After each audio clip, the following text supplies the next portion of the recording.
प्रभु यीशु मसीह के पवित्र और मीठे नाम में आप सभी दर्शकों का मैं आज के सब स्कूल पाठ के अध्ययन में हार्दिक स्वागत करती हूँ। आप सबों को सब स्कूल पाठ के अध्ययन की तरफ से यीशु सहाय जय मसीह की हैप्पी साबत। आइए हम परमेश्वर को धन्यवाद दें बीते सप्ताह की आशीषों के लिए। पूरे साल उन्होंने हमें बचा के रखा, इसके लिए हम खुदा का धन्यवाद करेंगे। हम अपने सब स्कूल को शुरू करने से पहले हम दुआ में जाएंगे, और इससे पहले कि हम दुआ में जाएं, जो हमारे गेस्ट हैं पास्टर फ्रैंकलिन फ्रांसिस और मिस्टर राजेश चंद, मैं आप दोनों का भी आज के हमारे सब स्कूल पाठ के अध्ययन में हार्दिक स्वागत करती हूँ। आइए हम दुआ में चलेंगे और मिस्टर राजेश चंद से रिक्वेस्ट करूँगी कि हमारी दुआ में अगुवाई करें। आइए प्रार्थना करेंगे। हमारे सर्वशक्तिमान परमेश्वर, हम आपका बहुत बहुत धन्यवाद करते हैं इस अच्छे समय के लिए जो आपने हमें दिया है, और हम यहाँ इकट्ठे होकर आज का जो सब स्कूल का पाठ है हम उसका अध्ययन कर सकते हैं। प्रभु, हम धन्यवाद करते हैं सारी आशीषों के लिए जो आपने हमें सप्ताह भर दी हैं और हमें सही तरीके से रखा है और ये समय दिया है ताकि हम आपके वचन को पढ़ सकें और इस वचन से हम अपने जीवन को और अधिक अच्छा बना सकें। प्रभु, हम विनती करते हैं जब जैसे हम इस पाठ को पढ़ते हैं और इससे सीखते हैं, परमेश्वर हम आपसे प्रार्थना करते हैं कि आप हमें बुद्धि ज्ञान समझ दें और हम इस पाठ को अच्छी तरीके से पढ़ के उससे हम अपने आत्मिक जीवन को और अच्छा बना सकें। प्रभु, हम प्रार्थना करते हैं सारे दर्शकों के लिए जो आज हमारे साथ जुड़ेंगे और इस अध्ययन को देखेंगे समझेंगे। प्रभु, हम उनके लिए प्रार्थना करते हैं कि आप उन्हें भी भरपूर आशीष दें। ये छोटी विनती प्रभु यीशु मसीह के नाम से मांगते हैं, दया से सुने और ग्रहण करें। आमीन।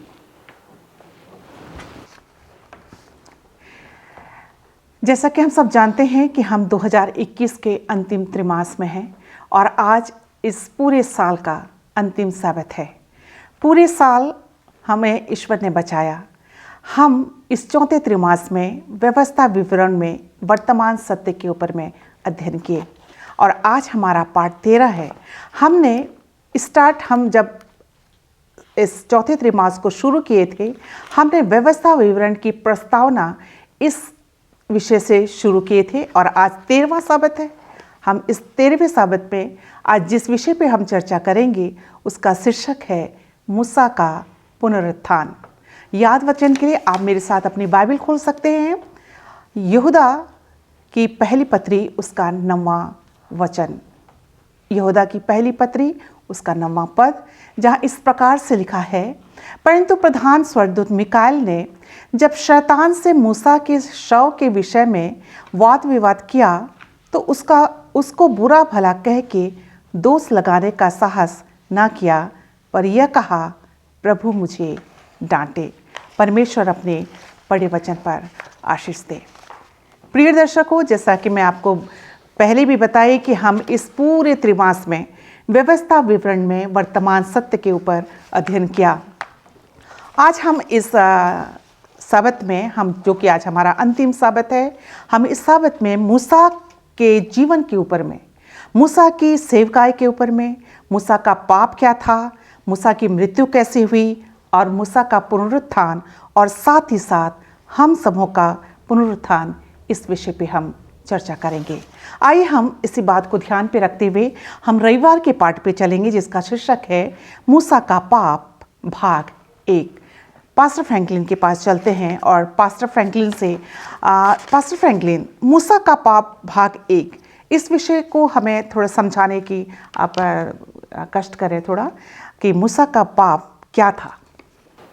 हम देखते हैं कि जैसे कि मैडम आपने बताया कि इस पूरे त्रिमास में एक बहुत ही अच्छे विषय के बारे में सीखते आ रहे हैं, और आज इस पूरे त्रिमास का जो कि चौथा त्रिमास है उसका आखिरी जो है वो सब्त है, और आज के सब स्कूल पाठ में हमारा पूरा की पूरा ध्यान जो है वो मूसा के ऊपर जो है वो केंद्रित होगा। हम रविवार के पाठ में हैं जिसका शीर्षक है मूसा का पाप भाग 1, और हम यहाँ पर देखते हैं कि अब ये समय है कि पूरी जो इजरायली जो मंडली है, जो लोग हैं, जो कौम है, वो जो है अब जंगल में आ गए हैं। और जंगल में आने के बाद हम देखते हैं कि कादेश करके एक जगह है जहाँ पर इन्होंने क्या क्या रहना जो है वो शुरू किया, और समय जो है वो बीता और हम देखते हैं कि मरियम जो कि मूसा और हारून की जो है वो बहन है, उसका जो है वहाँ पर देहांत हो जाता है। और उस समय में, उस दौर में हम देखते हैं कि थोड़ी पानी की जो है वो किल्लत या कमी जो है वो हो जाती है। और यहाँ पर जो इजरायली हैं वो मूसा और हारून के प्रति विद्रोह जो है वो प्रकट करते हैं। वो मूसा और हारून से बड़े नाराज़ हैं और हम यहाँ पर देखते हैं कि वो बार बार जो है उनसे ये कहना मांग रहे हैं, उनको, उन दोनों को ये जताना मांग रहे हैं कि क्यों तुमने हमें क्या किया है, इस जंगल में जो है वो लेकर आया है। हम मिस्र में जो है वो बहुत अच्छे थे, अगर हमें ऐसी ही परिस्थिति का सामना करना था तो हम तो अच्छा होता है कि जो हमारे भाई लोग हैं जो कि मर गए, हम उनके साथ ही क्या हो जाते, मर गए। और अब तुमने हमें क्या किया, इस जंगल में लेकर आया है जहाँ पर ना तो पीने को पानी है, ना कोई बीज है, ना कोई अंजीर है, ना कोई अनार है, और ना ही कुछ ऐसा यहाँ पर खाने पीने को है। और इस बात को लेकर जो है ये जो इजरायली है, जो मंडली है, वो क्या करती है, मूसा और हारून का जो है वो विद्रोह जो है वो करती है। और हम यहाँ पर देखते हैं कि अब मूसा और हारून क्या करते हैं, अपने उस मंडली से, अपने उन लोगों से बाहर निकल कर जो है अपने मिलाप वाले तंबू में जो है वो चले जाते हैं और मुंह के बल गिरकर जो है परमेश्वर से जो है वो प्रार्थना करते हैं और परमेश्वर से कहते हैं कि प्रभु इन लोगों को, जो इजरायली लोग हैं, इनको जो है वो पानी की जो है वो ज़रूरत है। और हम देखते हैं कि परमेश्वर जो है मूसा को और हारून जो उसके साथ उसका भाई था उसको आज्ञा देता है कि तुम जाओ और वो जो चट्टान है उस चट्टान से क्या करो, बातें करो, और वहाँ से क्या होगा कि पानी का सोता जो है, जो जल जो है वहाँ से निकलेगा और तुम फिर क्या करो, ये सब लोग जो है वो पानी जो है वो पी लेंगे। और न सिर्फ वे लोग पर उनके जो पशु पक्षी है, जो जानवर है, वो भी क्या करेंगे, वो उस पानी को पिएंगे और वो जो है वो तृप्त जो है वो हो जाएंगे। और हम यहाँ पर देखते हैं कि पर जब मूसा और हारून जब वहाँ पर जाते हैं, जैसे परमेश्वर ने उनसे कहा था कि तुम क्या करो, चट्टान से जो है वो बात करना और पानी वहाँ से निकलेगा। पर मूसा जो है अपने लोगों से इतना ज़्यादा क्रोधित है, इतने गुस्से में है कि वो जो है कुछ अपशब्दों का जो है वो क्या करता है, वो जो है वो प्रयोग करता है। और हम यहाँ पर देखते हैं कि ये जो है मूसा को क्या करता है, वो अच्छा नहीं लगता है और मूसा चट्टान से बात करने के बजाय और वो क्या करता है, 2 बार जो है उस चट्टान को क्या करता है, वो मारता है। और मारने के बाद हम देखते हैं कि पानी तो जो है वो निकलता है, सारे लोग पानी पी लेते हैं, उनके जानवर भी पानी पी लेते हैं और वो क्या हो जाते हैं, वहाँ पर तृप्त हो जाते हैं। और उसके बाद हम यहाँ पर देखते हैं कि परमेश्वर जो है मूसा से और हारून से ये कहता है कि तुमने क्या क्या है, मेरे प्रतिज्ञा को जो है वो नहीं माना है, मेरे आज्ञा का पालन तुमने नहीं किया। मैंने तुम्हें जो है चट्टान से बात करने के लिए कहा था और तुमने क्या किया, चट्टान को मारा। और इसलिए क्या है कि तुम जो है उस प्रतिज्ञा वाले देश में जो है, जिसको मैंने अब्राहम, इसहाक और याकूब को जो है और उसके वंश को जो है वो प्रतिज्ञा किया था, और तुम क्या करोगे, उसमें जो है वो प्रवेश नहीं कर पाओगे। और ख़ास तौर से जो है वो मूसा से जो है परमेश्वर ने कहा। और हम देखते हैं कि उस जगह का नाम जो है मरीबा जो है वो रखा गया, क्योंकि यहाँ पर हम देखते हैं कि इजरायलियों ने क्या किया था, परमेश्वर के साथ जो है वो झगड़ा किया था। और इस रविवार के पाठ से जो है हम एक सबक जो है वो ले सकते हैं, और वो ये है कि परमेश्वर ने मूसा से कहा था कि चट्टान से बात करना, पर मूसा ने क्या किया, चट्टान को मारा, पानी तो निकला, पर उसने परमेश्वर की आज्ञा का उल्लंघन किया और इसलिए जो है उस केनान देश को जो है वो नहीं देख सका। मैडम, धन्यवाद देना चाहती हूँ पास्टर फ्रैंकलिन, आपने मूसा का पाप भाग 1 को बहुत अच्छी तरीके से समझाया। आइए हम सोमवार के पाठ में चलेंगे, जिसका शीर्षक है मूसा का पाप भाग 2। मिस्टर राजेश के पास चलते हैं। मिस्टर राजेश, जैसे पास्टर फ्रैंकलिन ने मूसा का पाप भाग 1 को समझाया, वैसे आप मूसा का पाप भाग 2 को आप हमें समझाइए। जी बिल्कुल। पास्टर फ्रैंकलिन ने मूसा का पाप, जो उसका पहला भाग था, उसके बारे में बताया, और मूसा का पाप दूसरे भाग में भी कमोवेशी यही बात बताई गई है, लेकिन हम उसको और थोड़ी गहराई से देखेंगे कि मूसा का जो पाप था वो दूसरे भाग में हमें क्या सिखाता है। और पाठ के अनुसार मूसा के पाप में परमेश्वर का स्थान लेने के अपने स्वयं के प्रयास के अलावा और भी बहुत कुछ था। जैसा कि हमने देखा है कि मूसा ने परमेश्वर की आज्ञा नहीं मानी और उसने चट्टान से बात ना करके और 2 बार अपनी छड़ी को चट्टान पे मारा। और हम यहाँ कह सकते हैं कि उसकी आज्ञा का उल्लंघन हुआ और मूसा ने अपने आप को परमेश्वर के नायक बताने की या दिखाने की कोशिश करी। तो ये जो पाप था मूसा का, परमेश्वर की आज्ञा का उल्लंघन करना और इजरायली लोगों के सामने अपने आप को ये दिखाना कि उन्होंने पानी को निकाला है चट्टान से छड़ी मार के। तो ये जो पाप था मूसा का, ये बहुत ही बड़ा पाप था परमेश्वर की नज़र में और उसके अंदर विश्वास की कमी भी थी। पाठ आज हमारे को ये बताता है, आज का जो पाठ है, कि मूसा के मन में विश्वास की कमी थी और मूसा जैसे व्यक्ति के लिए अपने विश्वास की कमी को दिखाना ये बहुत ही, और परमेश्वर की आज्ञा को नहीं मानना, ये बहुत ही एक अक्षम्य बात कही जानी चाहिए। ऐसा पाप जिसको कि क्षमा करना कठिन हो, अक्षम्य पाठ बताता है कि ऐसी उसने गलती करी आखिरकार, क्योंकि मूसा वही व्यक्ति था जिसने परमेश्वर को जलती हुई झाड़ी में जिससे उसने बात करी थी। वही व्यक्ति था मूसा जिसने झाड़ी में परमेश्वर की आवाज़ को सुना था और उस परमेश्वर की प्रेजेंस को उसने अनुभव किया था। ये वही मूसा था और मूसा ने जो कुछ यहोवा ने कहा उस पर उसने विश्वास की कमी दिखाई। तो ये जो विश्वास की कमी थी, ये मूसा का एक बहुत ही बड़ा अपराध था, एक बहुत बड़ा पाप था और परिणाम स्वरूप वह इज़राइल के बच्चों के सामने मुझे पवित्र करने में असफल रहा। यहाँ परमेश्वर देखो कहता है कि इज़राइली लोगों के सामने मूसा जो था वो परमेश्वर को पवित्र कहने या उसको पवित्र दिखाने में असफल रहा।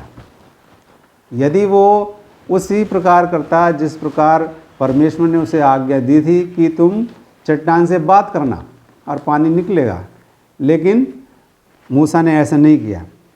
चट्टान से बात ना करके उसको छड़ी से उसने 2 बार मारा और गुस्से में मारा। और इस गुस्से को इजरायली लोग जो थे वो मूसा के चेहरे पर देख सकते थे। गुस्से में, ये भी एक उसका एक अपराध था कि गुस्से में उसने छड़ी को चट्टान से टकराया। तो ये जो चीज़ें हैं ये हमें बहुत अचंभित भी करती हैं कि मूसा जैसा व्यक्ति इस प्रकार कर सकता है। और इस बात को भी बिल्कुल नज़रअंदाज नहीं किया जा सकता। यदि हम गिनती की किताब उसका 20वां अध्याय और उसकी 8वें पद को पढ़ें तो यहोवा ने मूसा से क्या करने के लिए कहा था, परंतु इसके बदले मूसा ने क्या किया। तो हमें वहाँ पर इसका उत्तर मिल जाता है।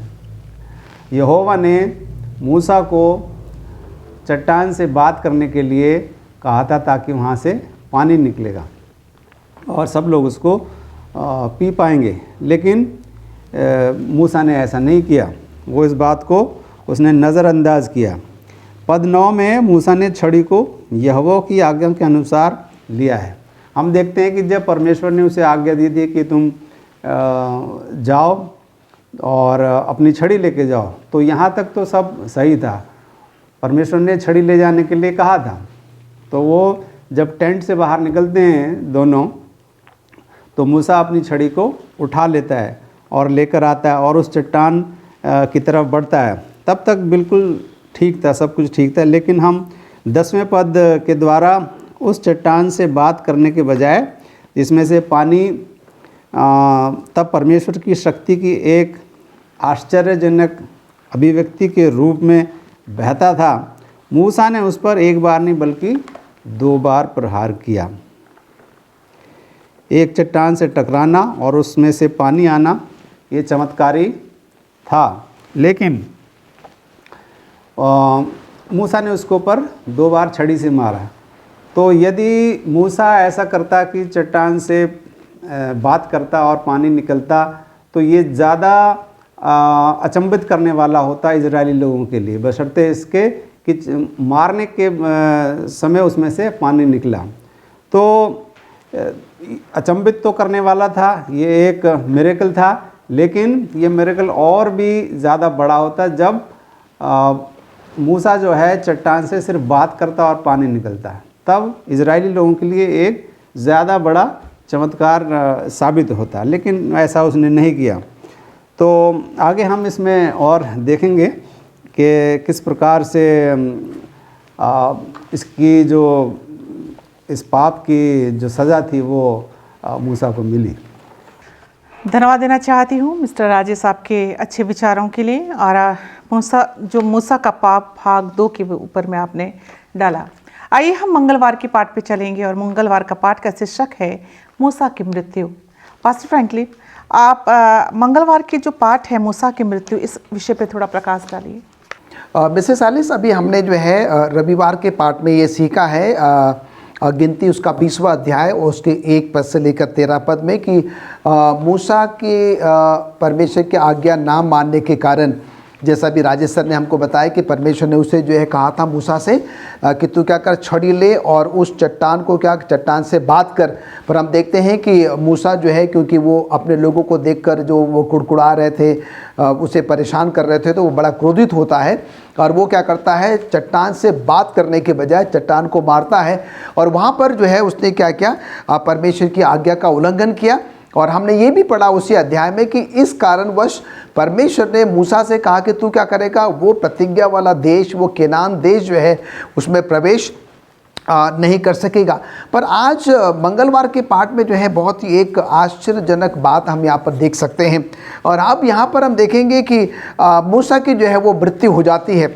और ये समय है कि मूसा जो है वो नबो पर्वत पर, पहाड़ पर है, और जो कि एक पिसगा नाम की चोटी है, और वो यरीहो के सामने जो है, और वहाँ पर मूसा जो है क्या करता है, वो चढ़ जाता है। और अब वहाँ पर मूसा के चढ़ने के बाद, उस ऊंचाई पर, उस चोटी पे चढ़ने के बाद परमेश्वर क्या करता है, मूसा के पास आता है और मूसा को जो है वो सारा जो एरिया है, वो सारी जो जगह है, जब आप यहाँ पर अगर परमेश्वर के वचन में व्यवस्था विवरण उसके 34वें अध्याय में पढ़ेंगे तो परमेश्वर उसे क्या करता है, दान का पूरा जो दान तक का जो गिलाद का जो देश है उसको दिखाता है, नप्ताली का जो सारा देश है उसको दिखाता है, एप्रेम और मनेशे का जो देश है उसको मूसा को दिखाता है, यहूदा का सारा देश परमेश्वर मूसा को दिखाता है, यरीहो नामक जो खजूर वाली जो नगर है उसको, जो कि तराई में हम देख सकते हैं, परमेश्वर क्या करता है, मूसा को जो ये सारी चीज़ें जो है वो दिखाता है। और हम यहाँ देखते हैं कि परमेश्वर मूसा से कहता है कि जिस विषय में मैंने अब्राहम से, इसहाक से और आइजक से, याकूब से जो है मैंने क्या की थी, शपथ खाकर मैंने उनसे कहा था कि मैं तुझे और तेरे वंश को क्या करूँगा, ये जगह जो है मैं तुझे दूंगा। और परमेश्वर कहता है कि जो मैंने प्रतिज्ञा किया है और मैं उसे क्या करूँगा, ज़रूर जो है वो दूंगा। पर उसके साथ ही साथ हम देखते हैं कि बहुत ही आश्चर्य करने वाली बात यहाँ पर यह है कि परमेश्वर जो है, हमने गिनती में पढ़ा था कि परमेश्वर ने मूसा से उस केनान देश में प्रवेश ना करने की उससे बात कही थी कि मैं तुझे उस देश में प्रवेश करने नहीं दूंगा। पर यहाँ पर परमेश्वर जो है मूसा को साक्षात तौर पर क्या कर रहा है, वो सारी चीज़ें क्या कर रहा है, उसको जो है वो दिखा रहा है, जो कि उसने कहा था कि मैं तुझे यहाँ पर प्रवेश करने नहीं दूंगा। और हम यहाँ पर देखते हैं कि वो समय आ गया और मूसा जो है वो मोआब में क्या हो गया, मर गया, और उसे बेतपोर में जो है उसकी तराई में क्या कर दी गई, जो है वो उसको मिट्टी दे दी गई। और बताया जाता है कि आज तक जो है कोई भी नहीं जानता कि मूसा की जो है वो कब्र जो है वो कहाँ पर है। और मूसा की जब मृत्यु हुई तो मूसा जो है वो 120 साल का था। और बताया जाता है मूसा के बारे में कि 120 साल की आयु का होने के बाद भी जो है उसकी आँखों की जो रोशनी है वो बहुत अच्छी थी, वो धुंधली जो है वो नहीं हुई, और ना ही उसका पौरुष जो है वो कुछ घटा। इसका मतलब ये बहुत ही तंदुरुस्त था और बहुत ही वो मजबूत व्यक्ति था।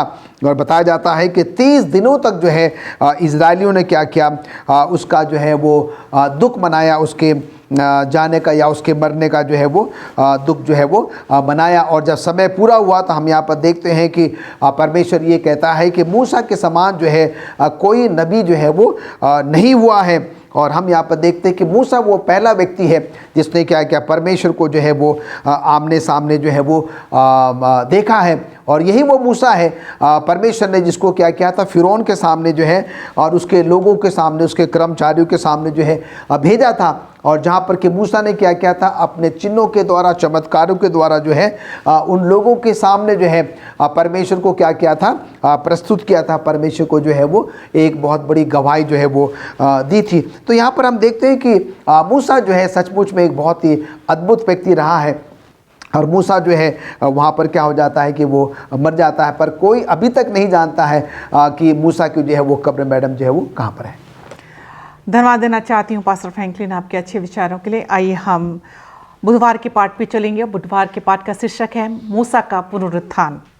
और हम मिस्टर राजेश चंद के पास चलते हैं। मिस्टर राजेश, आप हमारे इस आज का जो बुधवार का पाठ है मूसा का पुनरुत्थान, इस विषय पर थोड़ा प्रकाश डालिए। जी, जैसे कि पाठ का शीर्षक तो मिसेस एलिस ने बता दिया है कि मूसा का पुनरुत्थान। तो हम जानते हैं, जब हम बाइबल पढ़ते हैं और इस किताब को पढ़ते हैं तो हम जानते हैं कि मूसा का पुनरुत्थान हुआ। और जैसा कि पास्टर फ्रैंकलिन ने अभी बताया कि मूसा जो था उसकी मृत्यु मोआब के देश में ही वहाँ पर उसकी मृत्यु हो गई थी। और वहीं पर उसको मिट्टी दी गई और परमेश्वर ने, यहोवा ने खुद अपने हाथों से उसको मिट्टी दी, ये हमें वचन बताता है। और आज के दिन तक कोई नहीं जानता कि उसकी कब्र कहाँ है, क्योंकि ये भी एक परमेश्वर का प्लान था, हम कह सकते हैं जी। क्योंकि उसकी कब्र को आज तक किसी ने नहीं देखा और ना ये जाना कि वो कब्र उसकी कहाँ है।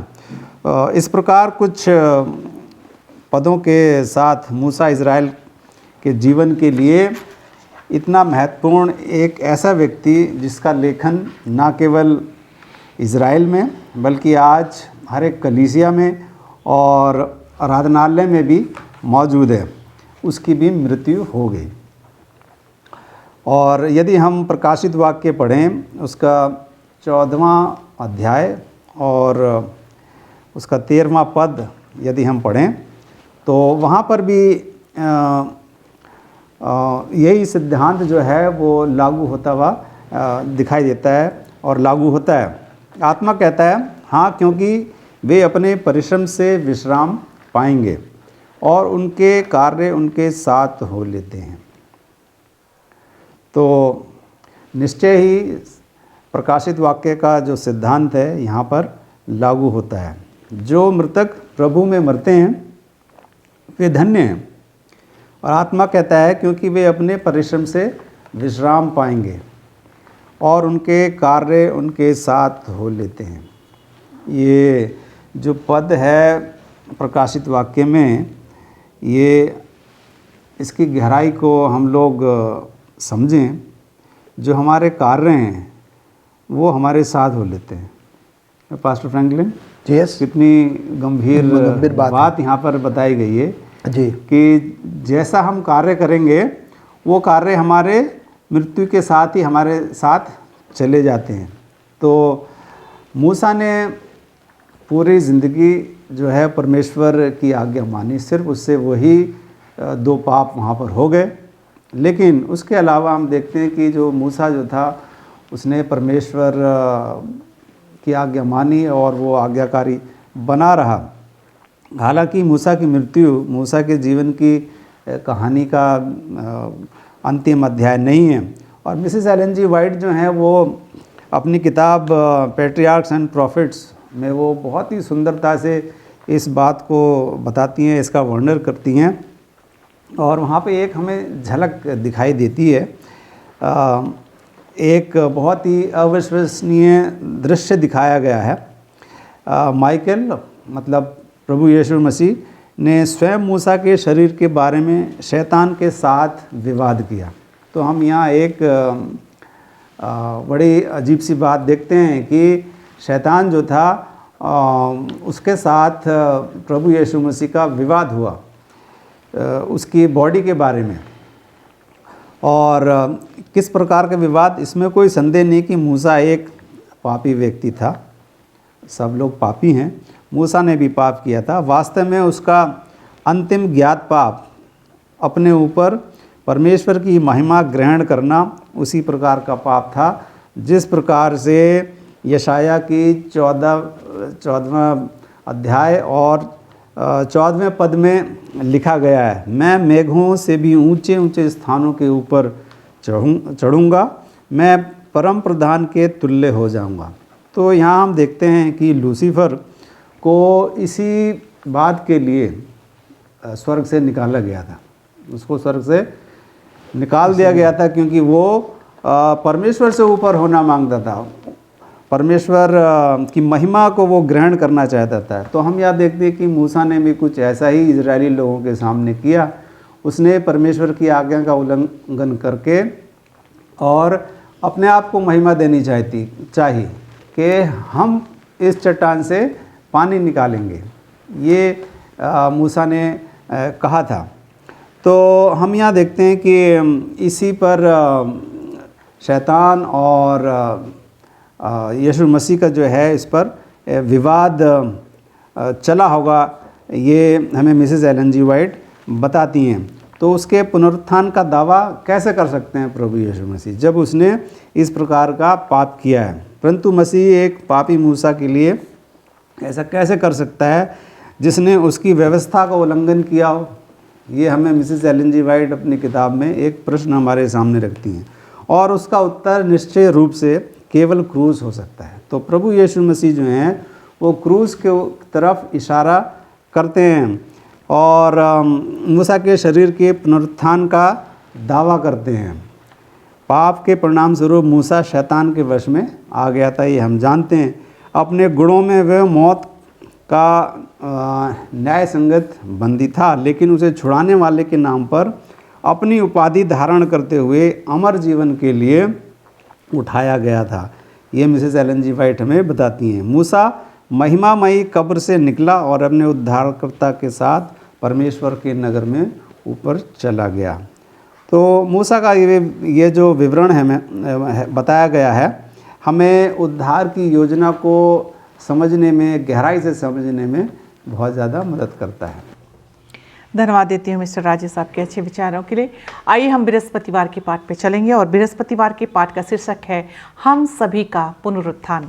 मिस्टर पास्टर फ्रैंकलिन के पास चलेंगे। पास्टर फ्रैंकलिन, बृहस्पतिवार का जो शीर्षक है हम सभी का पुनरुत्थान, इस विषय को आप थोड़ा हमें समझाइए हमारे दर्शकों को। जब हम पुनरुत्थान की बात करते हैं तो सीधे हमारा जो ध्यान है वो प्रभु यीशु मसीह पर जो है वो केंद्रित हो जाता है। और हम सब जानते हैं कि प्रभु यीशु मसीह जो है वो इस दुनिया में आया, हमारे पापों के लिए, गुनाहों के लिए, खताओं के लिए जो है उसने उस क्रूस पर अपनी जान दे दी। वो मारा गया, वो गाड़ा गया और फिर तीसरे दिन जो है वो क्या हो गया, वो ज़िंदा हो गया, उसका जो है वो पुनरुत्थान जो है वो हो गया। और हम यहाँ पर देखते हैं कि बाइबल में 3 ऐसे कैरेक्टर्स हैं, 3 ऐसे व्यक्ति हैं जिनको क्या कर लिया गया, परमेश्वर ने जो है वो जिंदा उठा लिया। और हमने जो है अभी मूसा के बारे में पढ़ा है और जैसे कि राजेश सर ने बताया, मैंने भी बताया कि मूसा जब मरता है तो परमेश्वर स्वयं जो है उसको मिट्टी देते हैं। और अभी तक पूरी बाइबल में कहीं इस बात का जिक्र नहीं कि उसकी कब्र जो है वो कहाँ पर है। और हम यहाँ पर देखते हैं कि बाइबल हमको ये बताती है कि परमेश्वर ने क्या किया, मूसा को जो है वो जिंदा जो है वो मतलब उठा लिया। और उसके बाद हम देखते हैं कि हनूक के बारे में हम सब जानते हैं कि उसको भी परमेश्वर ने क्या किया, बिना मृत्यु को चखे जो है उठा लिया। एलिया के बारे में हम जानते हैं कि वो भी क्या कर लिया गया, स्वर्ग में जो है बिना मृत्यु को चखे जो है वो उठा लिया गया। हम बात कर रहे हैं प्रभु यीशु मसीह के उस पुनरुत्थान की।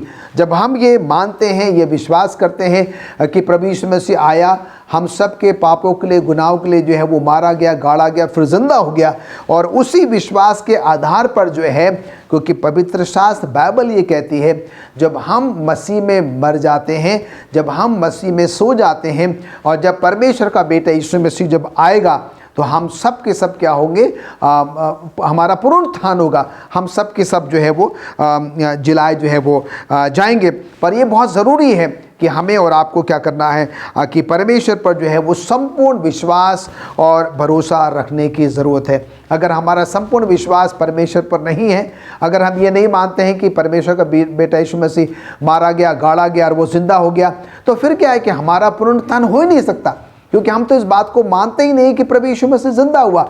जब प्रभु यीशु मसीह जिंदा नहीं हुआ तो हम तो जिंदा बिल्कुल भी नहीं हो सकते हैं। और इसलिए हमारे पास एक बहुत ही अच्छी बात है, एक अच्छा मजबूत सत्य है, और वो ये है क्योंकि प्रभु यीशु मसीह जिंदा हुआ, और हम भी क्या होंगे, अगर हमने प्रभु यीशु मसीह के अनुसार जीवन यापन किया है, अगर हम मसीह में सो जाते हैं, तो जब प्रभु यीशु मसीह आएगा तो हमें क्या करेगा, वो जिंदा करेगा, हम सब जो है वो जिलाए जाएंगे। जैसे हम देखते हैं कि पहले आदम के द्वारा क्या हुआ, मृत्यु आई, और हम देखते हैं कि मसीह के द्वारा क्या हुआ, जो है वो जीवन आया। पहले आदम में हम सब मरते हैं, और दूसरे आदम में हम क्या करते हैं, सब के सब जो है वो जिलाए जो है वो जाते हैं।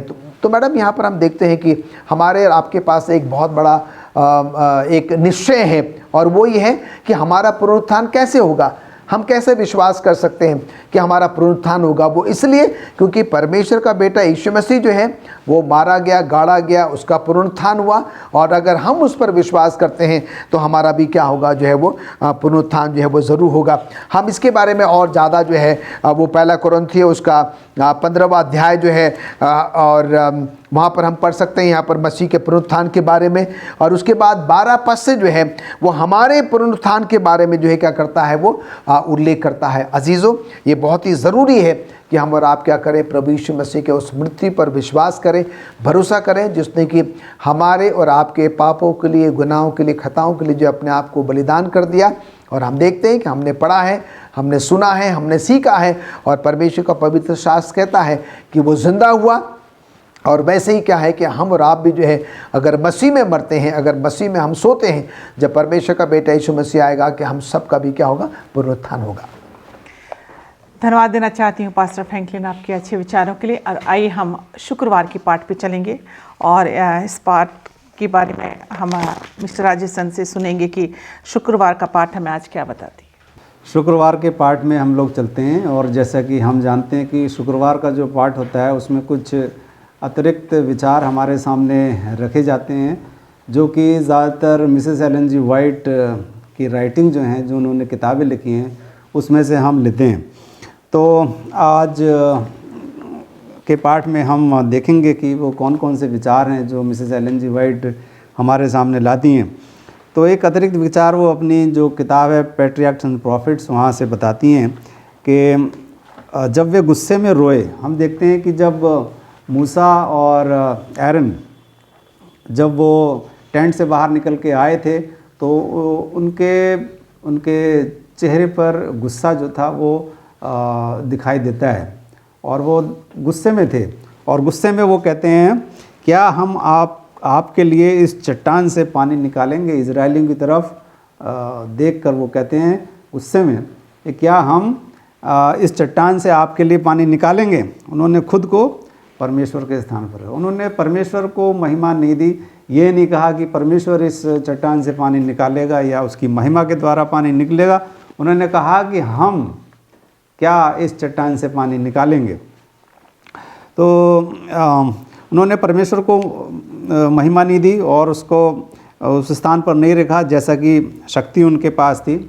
और मानव कमज़ोरियाँ और जुनून वाले पुरुष लोगों के निरंतर बड़बड़ाहट और विद्रोह से थके हुए मूसा ने अपने सर्वशक्तिमान सहायक की दृष्टि खो दी थी। तो मिसेस एलन जी वाइट कहती हैं कि उस समय जब मूसा ने ऐसा कहा तो उसने अपने सर्वशक्तिमान परमेश्वर की सहायक, जो उनका सहायक था, उसकी दृष्टि खो दी, और बिना ईश्वरीय शक्ति के वह मानवीय कमज़ोरी की एक प्रदर्शनी द्वारा अपने रिकॉर्ड को नष्ट करने के लिए छोड़ दिया गया। वह व्यक्ति जो अपने काम के अंत तक, मूसा जो था अपने काम के अंत तक शुद्ध, दृढ़ और निस्वार्थ रूप से खड़ा रह सकता था, अंत में उस पर विजय प्राप्त कर ली गई। इज़राइल की मंडली के सामने परमेश्वर का अपमान किया गया। तो यहाँ पर मिसेस एलन जी वाइट हमें कहती हैं कि मूसा ने और एरन ने वहाँ पर परमेश्वर का अपमान किया जब उन्होंने आज्ञा का उल्लंघन किया, परमेश्वर की बात नहीं मानी। तो मिसेस वाइट कहती हैं कि परमेश्वर का अपमान हुआ, उसको महिमा जो ड्यू थी, जो देनी चाहिए थी, वो नहीं दी दोनों ने। जब उसे बड़ा और ऊंचा किया जाना चाहिए था तो यहाँ पर मूसा ने अपने आप को ऊंचा दिखाने की कोशिश करी। तो मिसेस एलन जी वाइट हमें इसके बारे आगाह करती हैं। और हम देखते हैं कि रूपांतरण के पहाड़ पर मूसा एलिया के साथ मौजूद था। ये भी एक अतिरिक्त विचार वो लाती हैं कि द माउंट ऑफ ट्रांसफिगरेशन पर जब वहाँ पर रूपांतरण का पहाड़ कहा जाता है, और वहाँ पर मूसा और एलिया के साथ वहाँ पर मौजूद था, जिसका रूपांतरण किया गया था। उन्हें पिता की ओर से उसके पुत्र के पास ज्योति और महिमा के वाहक के रूप में भेजा गया था। और इस प्रकार मूसा की प्रार्थना जो कि सदियों पहले कही गई थी, वो आखिरकार पूरी हुई। वह अपने लोगों की विरासत के भीतर अच्छे पहाड़ पर खड़ा था, उसकी गवाही दे रहा था, जिससे इज़राइल के लिए सभी वादे केंद्रित थे। स्वर्ग के इतने सम्मानित व्यक्ति के इतिहास में नश्वर दर्शन के लिए प्रकट किया गया ये अंतिम दृश्य है। तो मिसेस एलन जी वाइट हमें इस अंतिम दृश्य के बारे में बताती हैं कि मूसा जो था वो ज़िंदा किया गया परमेश्वर द्वारा, और वो आसमान पर उठा लिया गया। तो आखिरकार जो उसकी जो गवाही थी वो जो थी, आखिरकार वो प्रार्थना जो थी वो आखिरकार लास्ट में जाके पूरी होती है। तो ये कुछ सवाल हमारे मनों में मिसेस एलन जी वाइट डालती हैं, कुछ विचार डालती हैं। तो आइए हम इन विचारों से अपने जीवन को और अच्छा बनाएं, सुंदर बनाएं, और परमेश्वर जो हमारे लिए चाहता है वो हम उसकी तरफ अग्रसर होते रहें। धन्यवाद देती हूँ मिस्टर राजेश साहब के अच्छे विचारों के लिए। प्रिय दर्शकों, जैसा कि आज हमने पढ़ा मूसा का पुनरुत्थान, और हमने सीखा कि मूसा का पाप क्या था, मूसा की मृत्यु कैसे हुई, मूसा का पुनरुत्थान और हम सभी का पुनरुत्थान। हम सब जानते हैं मूसा के बारे में कि मूसा बाइबल का सब पहला ऐसा व्यक्ति था जो पैदा होने के 3 महीने के बाद उसे छोड़ दिया जाता है, और जब वो 120 साल का रहता है तब उसकी मृत्यु हो जाती है। और उसकी मृत्यु के समय भी वो ताकतवर रहता है, उसकी आंखों की रोशनी बरकरार रहती है, क्योंकि वह नम्र व्यक्ति होता है। प्रिय दर्शकों, आज हम मूसा के जीवन से एक बात सीख सकते हैं कि हमें भी प्रभु के सामने नम्र बनना है। बाइबल हमें बताती है कि प्रभु के सामने नम्र बनो। प्रभु अपने वचन के द्वारा हमें यही बताते हैं कि मेरे सामने नम्र बनो तो मैं तुम्हें शिरोमणि बनाऊंगा। आइए हम शिरोमणि बनने के लिए प्रभु के सामने नम्र बने। उम्मीद करती हूँ कि आज का हमारा साबत स्कूल का पाठ हम सबों के लिए आशीष का कारण रहा होगा। इससे पहले कि हम अपने साबत स्कूल पाठ का अध्ययन को ख़त्म करें, मैं सारे दर्शकों को एक बार फिर से धन्यवाद देती हूँ। पूरे साल आपने हमारा साथ दिया, हमारे साबत स्कूल पाठ में आप बराबर भागीदार रहे, और हम सबों के लिए हमारा जो साबत स्कूल का पाठ है वो आशीष का कारण रहा। साथ ही साथ जो आज हमारे गेस्ट हैं मिस्टर राजेश चंद और पास्टर फ्रैंकलिन, मैं आप दोनों का भी धन्यवाद करती हूँ। आइए हम अपनी आंखों को बंद करेंगे, अपने साबत स्कूल पाठ के अध्ययन को ख़त्म करेंगे और दुआ करेंगे, और दुआ में हमारी अगुवाई करेंगे पास्टर फ्रैंकलिन। आइए प्रार्थना करें। स्वर्गीय पिता परमेश्वर, फिर एक बार बड़ी नम्रता और दीनता के साथ हम आपकी उपस्थिति में आते हैं आज के पवित्र सबत के लिए और आज की पवित्र संगति के लिए, आज के अच्छे सबत स्कूल पाठ के अध्ययन के लिए, जो कि आज के इस त्रिमास का 2021 के त्रिमास का ये आखिरी सबत था। पूरे साल भर प्रभु आपने हमें बहुत अच्छी बातें जो हैं वो सिखाई। और विशेष करके प्रभु ये जो चौथा त्रिमास था, इस चौथे त्रिमास में हमने व्यवस्था विवरण के वर्तमान सत्य के बारे में बहुत कुछ सीखा। आज प्रभु हमने मूसा, जो कि सबसे नम्र व्यक्ति के तौर पर गिना जाता है, हमने उसके बारे में प्रभु जाना और कैसे प्रभु आपने उसे माफ़ किया, उसके गुनाहों को, खताओं को माफ़ किया प्रभु। और उसके जीवन के द्वारा प्रभु आपने हमें भी एक बहुत अच्छा संदेश दिया कि आप अपनी दया, अपना अनुग्रह, अपना प्रेम अपने बच्चों पर निरंतर प्रभु बनाए रखते हैं। हम कई बार जानबूझकर आपसे डिविएट हो जाते हैं, आपसे दूर चले जाते हैं, आपको भूल जाते हैं, आपको नज़रअंदाज करते हैं प्रभु। जानबूझकर हम आपकी आज्ञा का उल्लंघन करते हैं, उसके बावजूद भी आप हमसे बहुत बहुत प्यार करते हैं। और हमने देखा प्रभु मूसा के जीवन में आपने उसके पापों को माफ़ किया, और जो आपने उससे कहा था कि वो कनान देश में प्रवेश नहीं कर पाएगा, पर उन सारी बातों को प्रभु आपने उसको साक्षात रूप से देखने का वो सुअवसर दिया। हम इसके लिए प्रभु आपके हृदय से धन्यवादित हैं। जो कुछ भी आज हमने और हम सब ने प्रभु आपके सबद स्कूल पाठ के द्वारा सीखा है, हमारी मदद करें कि हम उसको अपने जीवन में उतारने वाले बने और आपके और भी नज़दीकी में आने वाले बने, अपने आप को बहुत ही नम्र और हलीम बनाने वाले बने प्रभु, जिससे कि आप वो सारी आशीषें जो है, जो आप हमें, हमारे परिवारों को, हमारी कलीसियाओं को देना चाहते हैं, हम उसको हासिल कर सकें। प्रभु पूरे साल भर के लिए एक बार फिर आपका धन्यवाद देते हैं। अगर आपकी मर्ज़ी हो तो फिर हमें एक नए वर्ष में प्रवेश करने का मौका दे कि हम एक नए वर्ष में फिर एक नए विषय के साथ प्रभु एक दूसरे से साक्षात्कार हो सकेंगे। हम सबके पाप और गुनाहों को प्रभु आप माफ़ करें। प्रभु यीशु मसीह के नाम से मांगते हैं, आमीन।